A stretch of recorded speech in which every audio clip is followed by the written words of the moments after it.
Welcome to Bite Size Dental Marketing. Today I have Mary with me, and Mary Robb runs Social Practice, and they're a social media company that specializes in content marketing for small business, and they really focus on aesthetic practices, dental, and real estate. And it's such an honor that I'm so happy you're here.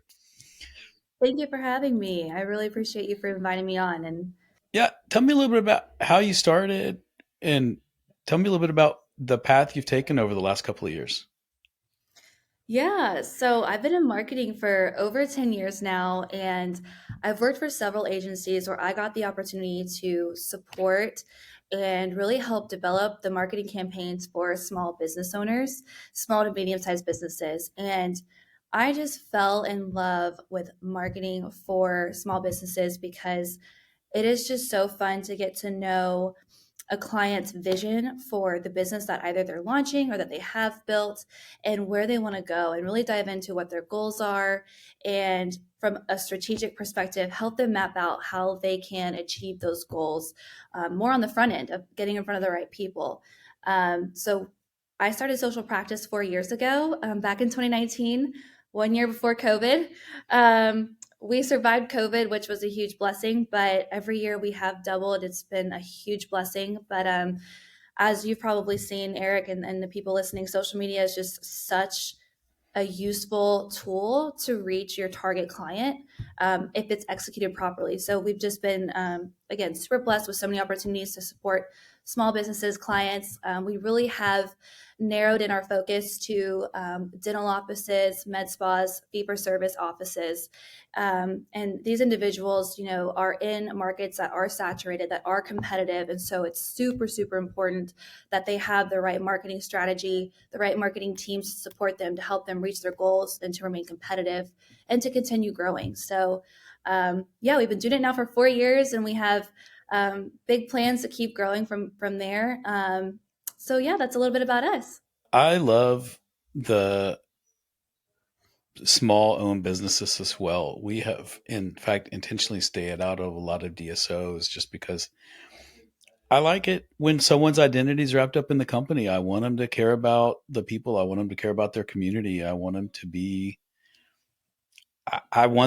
interested in what the company's doing versus just money. And as I've watched you guys and as I followed some of the practices that you do work with, I'm always amazed at the quality of social media that you guys are producing and the amount of content. And it's really, in fact, sometimes it's a little humbling because I'm like, man, I wish we would do that. And then I sit down and start focusing on something else. But I think it's amazing what you guys have done. And I guess that's kind of where I've wanted to start is what do you see as the most common missteps or problems that practices are doing when you take over? Yeah, so it's going to be a couple things. We really have clients that live in two camps. We have clients that love social media but don't have the time or expertise to really execute it on it properly. Or we have the clients that absolutely hate it. They never want to touch it. They don't use it personally, but they know they need it to help their business grow. So, what I see the most common mistakes being made. Number one, not posting enough. That's a huge one. So posting and ghosting is a huge, huge issue. The algorithms feed off of consistency. One of the other things would be purchasing followers and engagement. I know that it's nice to have a vanity metric, or it might feel nice to have a vanity metric, but especially with small businesses who are targeting a local audience, it doesn't matter how many bot followers you have. We really need your followers to be real people in your backyard, in your market. So that's another mistake we see being made. Another common one is relying on a staff member that also has multiple jobs in the business to run the social media for you. Whenever we walk through our process and the things that we offer our clients, we a lot of times get feedback of, wow, like this is a full time job that you're explaining to me. And it is a full time job, But I will say, as the years have, as we continue to move forward, social media is one of the number ways to get in front of your audience. And so, if you think about, the investment you've made and your practice between the location, the equipment, your team, all of the education you've put into the skill and just how you're able to support your patients, you also want to make sure that you're investing in getting that information out there so that you can attract your ideal patient. So, those are some things that we see being a pretty big issue. There's a lot more than that, but just to kind of keep it short and sweet. No, those are definitely, we see similar. We've had a few dentists that have come to us that had really big numbers on Instagram. Yeah. And, they had gone viral for some cute video or a dance. We had a down in Houston that had a ton of followers. And she said, but I'm not getting any patients. And like, when you dig into her followers, like none were in Houston, none were relevant, potential clients. And that was such a difficult conversation because they see these vanity metrics and they think that that should mean, you know, a ton of new patients. And I think you're onto something with consistency. I think it's the most underrated thing around social media. What are you seeing as some of the trends right now that are happening, through the beginning of the year, and how are you guys responding to them? Because obviously you have to stay on the forefront of that. Yeah. So the trend that has been and that will continue to be is video. I can't say enough about video. It is, if you scroll through your feed, you'll notice that half, if not majority, of your content you're able to see is going to be video. So that's number one. Short form video, quick sound bites, get to the point. You want to catch people's attention within the first 5 seconds, otherwise, they're going to keep scrolling. There's a lot of talk right now about authenticity. So, social media has been around 10 plus years now, really almost 20. And, we really saw a takeoff in between 2015 and 2020. And so, or I'm sorry, actually more like 2008 to 2013, really. So, with that said, people are so used to seeing curated content. They're so used to seeing content that is overly well done. It looks like it's an editorial feature. So, the more types of content that you can share that looks like behind the scenes, day in the life, here's a before and after of a patient, like a little video clip in your stories, or having a testimonial, just being authentic and showing up, showing what you guys do and how you do it and how you make impact with your patients is going to be a huge factor that will continue to be relevant. I will also say the big thing I'm always talking about, and this is going to continue to become, it is relevant, it will continue to be relevant, is content that adds value. So, regardless of what trends pop up, what features come out, what shifts they make to the algorithm, a big thing we're always talking about with our plans and our content strategies is how do these topics add value to our target patient? How is this solving a problem for them? How is this inspiring them? How is this motivating them? How is this educating them so that they can make an informed, educated decision? Um, with that said, shareable, savable content. That's kind of an easy way to think about it. So when you're putting together a post topic, think to yourself, is this something that my patient would want to share with a friend? Is this something they would want to save to revisit later because it was such good information they want to remember and they want to come back to it? Um, those types of things are going to be way more impactful than trying to chase sometimes like the little trends that come and go. Yeah, I've loved to see this authenticity movement happen. I will tell you that I personally became disenfranchised with social media somewhere around 2017, 2019, that era, personally, because it just, everyone wanted to show their highlight reel, and you knew that they were train wreck behind closed doors, and it was just, it did not feel real. It did not feel authentic. And I've recently re-engaged as it's become more popular to talk about. I can talk about my real life. I can show my real life. I can show at least the appearance of it. I know that some of them are carefully staged, but I do like the push for authenticity because I think that we lost our way on social media for a number of years, and hopefully we're refining it back that it's it should be more aligned with real life versus my highlight reel. What is the bar of quality that you like to see in, let's say, a patient testimonial or a video? Like, how do you like to see it What's the bar of quality you like to see? Well, there are really kind of two philosophies. Now, if we are putting together a campaign for you and you're now outsourcing it to a team of professionals, we're going to show up with professional cameras. However, depending on where you're at in your practice, depending on what your goals are, depending on your budget, there are lots of ways you can create your own content to get started. I'm just a huge advocate for just get started, just do it. And that's social media is such a great place for that because you can be creative, you can try different things, see what sticks, see what doesn't. You can easily film a patient testimonial from your phone. I always tell people there's a camera setting at the top right hand corner. If you just switch it up to, if you tap, it says 4K and there's a number 60. You want to tap it to 4K 60 frames per second. It almost looks like a professionally done video. Mhm. It's not the exact same, but it gets the job done. So if you're in a spot where you're like, I just need to get something, that's totally fine. There's microphones that you can get, but um, I think with the patient testimonials, the biggest thing, quality aside, is what are they saying? How are they saying it? And that's going to be a combination of the kind of patient experience that you provide in your practice because you can't force that out of somebody. It's also going to reflect what type of results you drive in your practice and having that patient express what it feels like to be a patient in your practice, how being a patient in your practice made an impact on their life. We do a lot of testimonials around how patients came in and left feeling like a new person and how it changed their life, their self esteem, their confidence, their relationships, so many impactful things. And the more that we can really get into the meat of the questions that really help tell that story, the better the testimonial is. We've seen a lot of testimonials that come through that are kind of surface level or that, the patient could have used some coaching. So I think really that's almost more important than the device being used.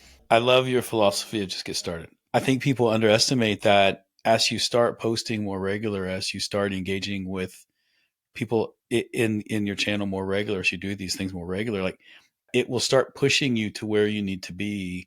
But if you wait for perfection, you never get the muscle memory or the practice. And I'm with you. I know that we have to coach patients on testimonials, but my favorite patient testimonials that I've seen you guys produce and us too is when I just want to hear their story. I want to hear what their life was like before they got it. I want to hear about the procedure, and then I want to hear what they think about it now. And you can't replicate heart with an amazing camera, and Yeah.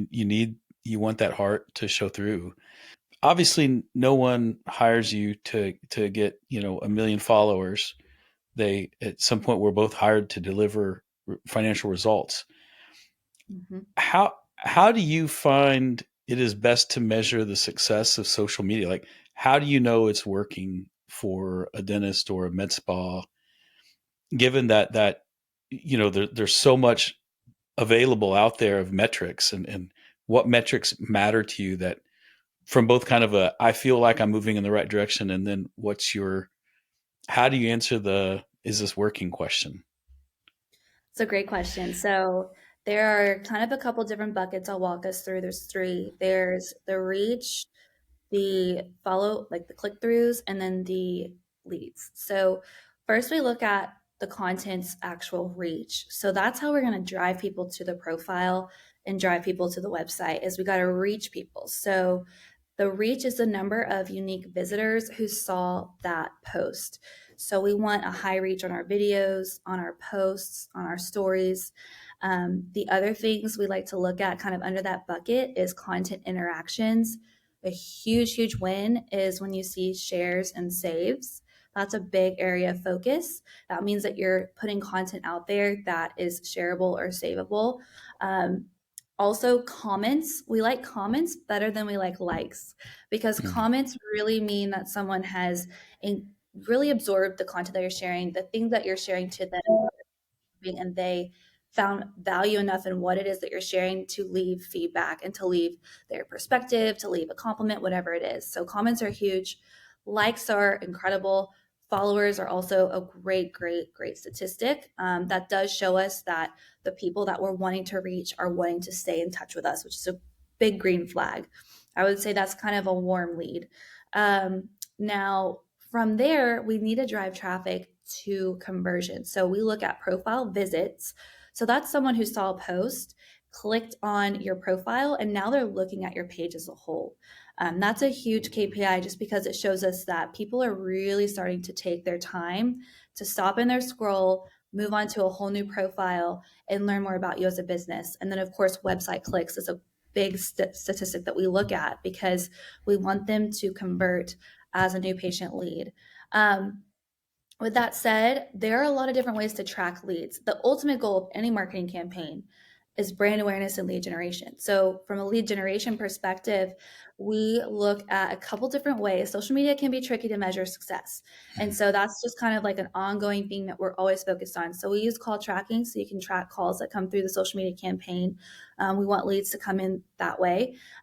We want leads to come in through your website. So, if we send them to the landing page and they fill out a form, for a new patient consult, that's a huge thing. And then also leads coming through your direct messages. That's where a majority of our leads start. And um, that's just that's the ultimate goal of the campaign. That's what I would call a success, is that you're getting in front of more people, you're growing your reach, you're growing your followers, and you're also driving new patients from the campaign and from the platform itself.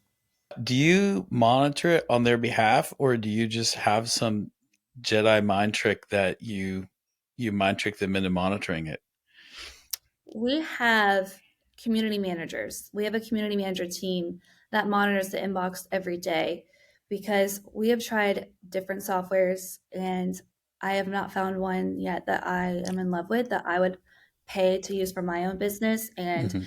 a lot of times there's a lot of specific questions around procedures, pricing, some specifics that really need to be addressed. So our philosophy is we want a real human engaging with the real humans engaging with you. This is also with small business. It just makes sense. I mean, it's just important that online experience needs to parallel that in-person experience with that practice. So we monitor them manually through our community manager who supports that.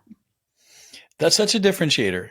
That's a lot of heavy lifting to do. I mean, that's really awe inspiring that you guys do that for your clients. I think that's such a big differentiator, and it's so painful to invest, the money into social media, but not monitor your inboxes and not respond to comments. And I think it's really noble that you guys do that for your clients. I think it definitely differentiate you from most of the other, companies that we see specialize in social media.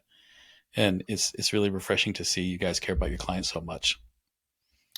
Yeah, I mean, it ties back to that patient experience conversation we had. And I know that you guys feel the same way, and you guys have a lot of tools in place to help support your efforts as well with lead conversion and supporting that. But, if you think about the ultimate goal is to get them in front of the doctor and have that relationship and for them to be able to work together, and that doctor can help solve that patient's problem. But think about all the steps it's going to take to get that patient to that position, and think about how every single step of that process is going to impact how likely it is that they end up in that chair. And so with marketing campaigns, we're on the front lines. We are before they ever even get to your front desk. We're there before someone picks up the phone to call the person that answers your phones, or we're there to send that person before they email to schedule the appointment. So it's really important that any engagement or interaction that happens that's a representation of your business is handled appropriately. And then same thing, once they convert, which a conversion in marketing world means that they actually called, they actually submitted an inquiry, and then from there a sales and conversion would be they actually scheduled and they spent money with your practice. Hmm. So between the lead, you getting the lead and closing the lead, that's a huge part of the patient experience process. That's super important. And then, as you guys know, once the patient arrives in the practice, the first person they see, how they feel when they walk in, how they feel when they get back into their room, how they feel when the assistant greets them, and then when the dentist greets them. There's just so many pieces to that process that matter. So that's for us. It's just a huge. It's just a part of the bigger picture. I find the patient experience when people think of marketing, especially small businesses, I think in their head they're really saying advertising, and marketing is such a broader spectrum of the how happy they leave. Did you ask them for review? responding Mhm. to, I mean, from everything. And but yet I do feel like when a dentist says marketing, I think they really mean advertising. When I think when you're talking about marketing, you mean the entirety of actions that a consumer takes that ties down to your business, from all the way from leaving incredibly happy and being a champion of the brand. I know that you mentioned you've grown a ton. How are you maintaining your company culture? Because I know that I've seen you, and I've seen your personal brand, and I've seen you grow social practice. And again, I think the social media you put out is amazing. How are you maintaining your culture in the company and your standards as you evolve your agency? So we have, there's a couple things. We have some phenomenal coaches that we're a faith driven business. And so I'm not afraid to just say that honestly, God has placed some of the best people into our company over the years. And the timing has been so phenomenal as well. But the past couple of years, we were connected with Maven Financial Partners, who has really supported our ability to scale and grow a team from a financial perspective. We also have an operational coach who has come in and completely just been a huge support system for developing our team and training our team. Um, Training is a big thing that we're really focused on, especially as we grow, and just supporting the team. And what does client experience mean to us? How does that align with our values? And what are the expectations of being on this team? And then we've had just several different opportunities to really just pour into the team itself. We're in office twice a week. I don't really plan to ever change that. I know that there's a big debate about fully remote or not, but it is really important, at least from my perspective and how I feel about the way that we operate, is to have those relationships, and those days are really special to us. So I think that's a huge thing that's really helped us as well. Um, and to be fair, I think marketing helps with all of that as well. I think, and this is for Dennis, this is for you, and I'm sure you've seen this in your business. If you want to attract talent, it's really important that you tell your story, not only just having it happening behind closed doors in your office, but that you're showcasing that on social media, on your website, in every channel that you're present on, because that's also how you're going to be able to find the right people. And we've had several of our top candidates find us, and top employees find us through just organically social media or website or whatever it is. So The first thing I do if I'm ever interested in a company is I go check them out on social media. I check their website out, and if it looks boring, why would I go work there if it looks boring? Like, I want to go someplace exciting. I want to go someplace that values me. I want to mhm. go where my people are, not to a boring place. And with the options out there today, I think that social media has a huge impact on recruiting. Yeah, I It do. totally does. Yeah. And even like we recruit through LinkedIn like everyone else, but you know, people want to look at what's happening behind the scenes, and they want to know who their boss might be, who their coworkers might be. They want to see what that day to day looks like. And I really like to just continue to encourage business owners to not be intimidated by sharing that. It's really just going to help you attract more of what you want. It's going to help you attract more of your ideal client, and it's going to help you attract more of the ideal employees, team members who are going to help support your vision and help you grow. So Mary, I can't, continue to say I think you guys have carved out a really nice niche. And it's funny, I do find social media somewhat intimidating. One of the reasons I don't post Instagram is I just don't know what to say.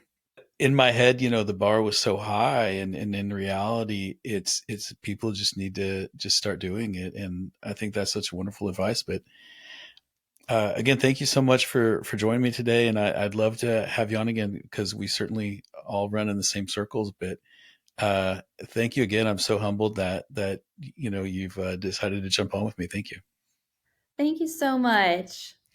Yeah. And that was your Bite of Dental Marketing.